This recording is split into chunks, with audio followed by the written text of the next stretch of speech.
And at this point in the countdown, both the first and second stages are nearly fully loaded with 1 million pounds of kerosene fuel and liquid oxygen.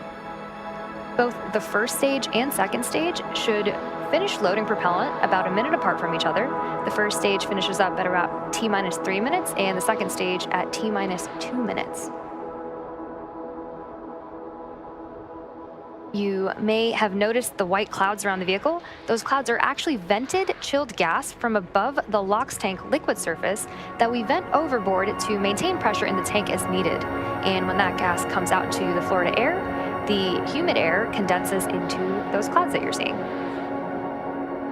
And then at T-minus 60 seconds, Falcon 9 will be in startup.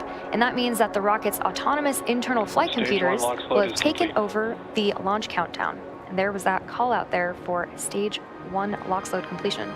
And just inside of T-minus 2 seconds, we light the Merlin engines for liftoff. The PSN Satria payload continues to be healthy, and the Falcon 9 team is currently tracking no issues on the rocket.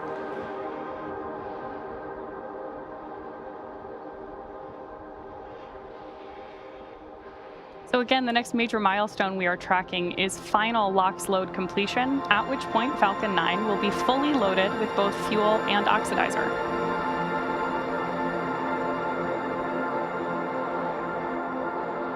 Picture perfect day on the coast of Florida, too.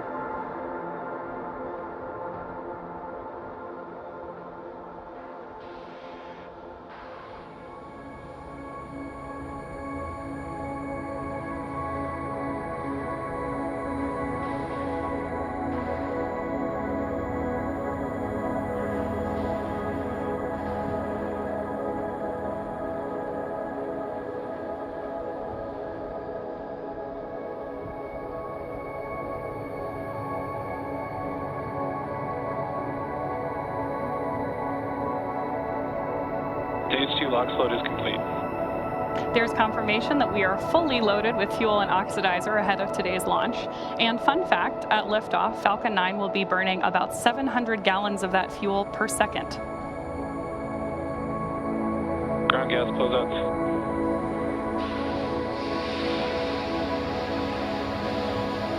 As Somi mentioned earlier, that white cloud that you see venting away from the rocket is totally normal and nothing to worry about. The next call out we're listening for is also one she explained to you. That's going to be that Falcon 9 is in startup mode and that the internal flight computers have taken over the terminal count.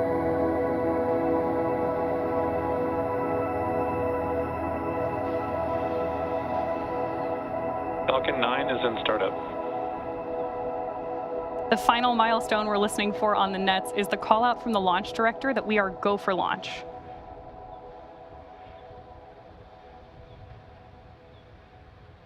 As LD on countdown, go for launch. There you hear it. We are just over 30 seconds from liftoff, and all systems are go for the launch of Falcon 9 and the Satria payload.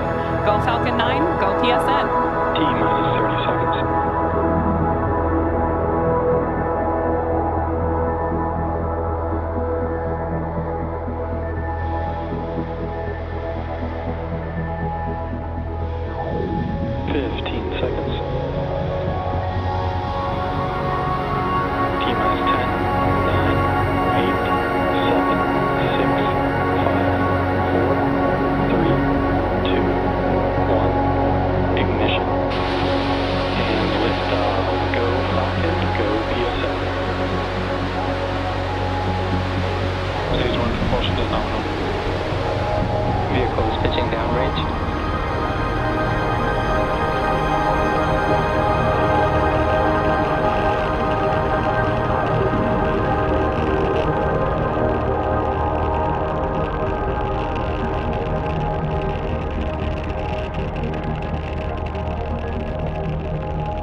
That incredible view means that Falcon 9 has successfully lifted off from pad 40. And right now we are throttling down to prepare for max Q in about 30 seconds. As you may have heard us explain before, this is the period of highest aerodynamic pressure on the vehicle. Current telemetry nominal. That's because at this point, we are seeing the greatest difference in dynamic pressure, which is increasing with the rocket's speed, and ambient static pressure, which is decreasing as we move up through the Earth's atmosphere. Vehicle is supersonic. With that call out, we know that Falcon 9 is moving faster than the speed of sound.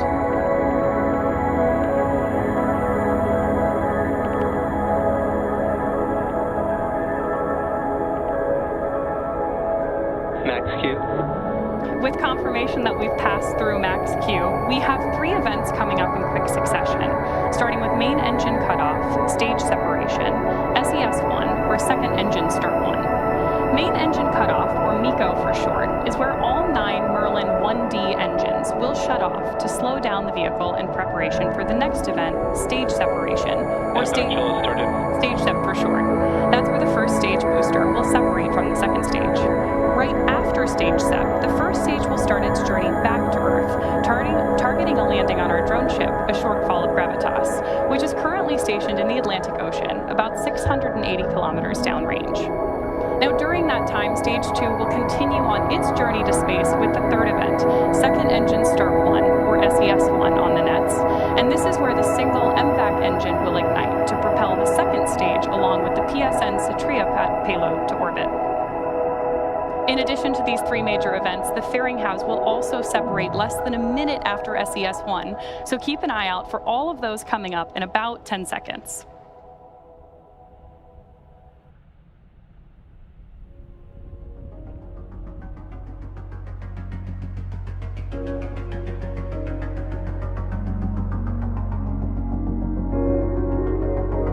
Main engine cutoff. Stage separation confirmed.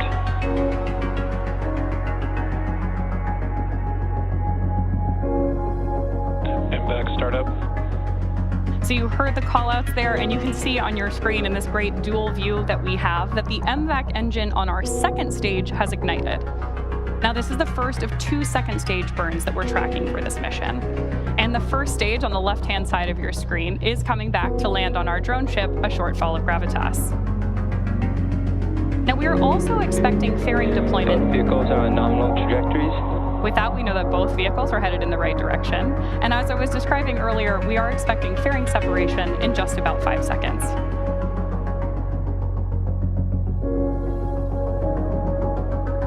Fairing separation confirmed. As Soumya mentioned earlier, reusability is part of our secret sauce here at SpaceX. So with that confirmation of fairing separation, we know that both of those are coming home again. The first, or one of them is flying Signal Bermuda. for the 7th time and the other for its 9th.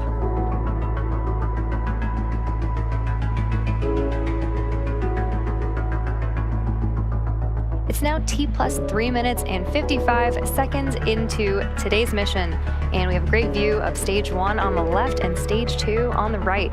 In order to complete today's landing, the first stage has 2 more burns left. Next up will be the entry burn, where 3 of the Merlin engines on the first stage will reignite, and this will help slow down the F9 first stage as it re-enters the upper part of the Earth's atmosphere. That entry burn should start in about 2-ish minutes from now and will last about 20 seconds.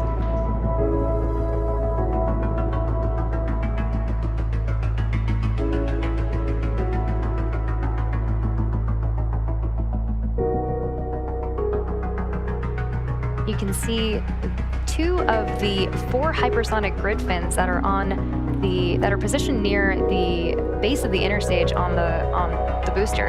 And Stage 1 is currently using nothing but the grid fins for steering as it's returning back to Earth.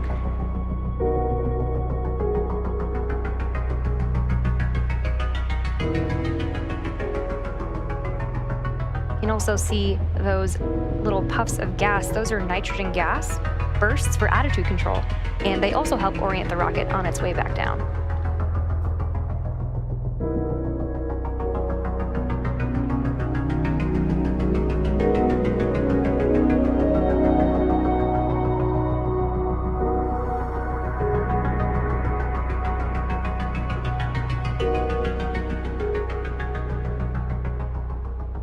And some really awesome views of planet Earth behind Stage 2.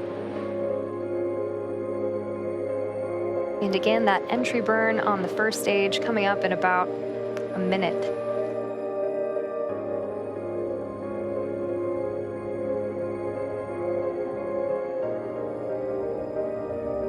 Both vehicles are on nominal trajectories.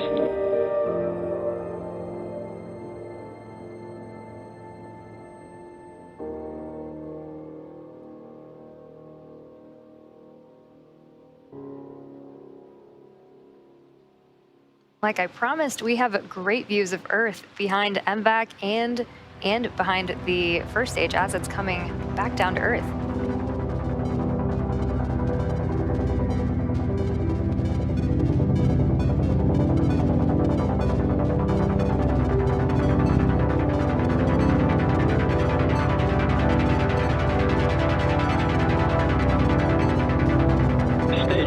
burn startup. See that 3 of those engines have now relit engines 1, 5, and 9 for the entry burn. About 20 seconds for this burn.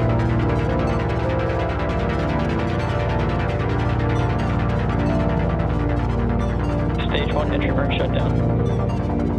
Now with confirmation of entry burn shutdown, we have one last burn before the first stage attempts to land on our drone ship, and Stage 1 FTS has saved. the landing burn. During the first stage landing burn, a single Merlin engine, E9, will relight and slow the vehicle down for its landing attempt on our drone ship, a shortfall of gravitas.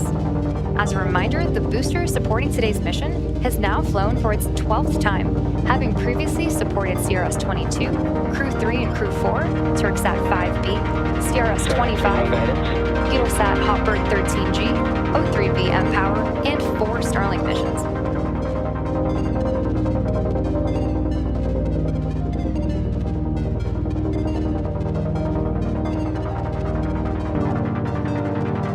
We'll also be coming up on SECO 1, or second engine cutoff 1, in about 30 seconds from now.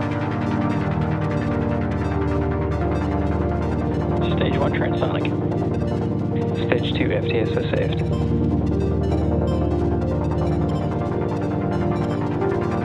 See that MVAC continuing to glow bright orange until SECO 1.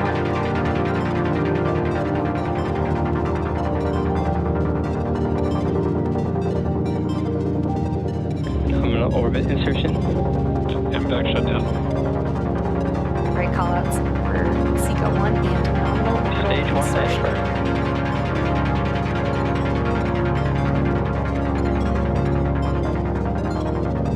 Expected loss of signal, Cape Canaveral. There's that view of the landing burn. Stage 1 landing leg deploy.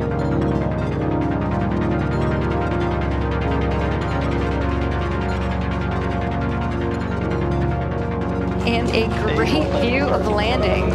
This landing marks the 12th successful landing for this particular booster and marks our 201st overall successful recovery of an orbital class rocket. In addition to landing with confirmation of successful second engine cutoff and good orbit, we are going into a coast phase up until the second relight of our MVAC engine on the second stage, which will be followed by payload deploy. Till then, sit tight and we'll see you back here at the T+27 minute mark.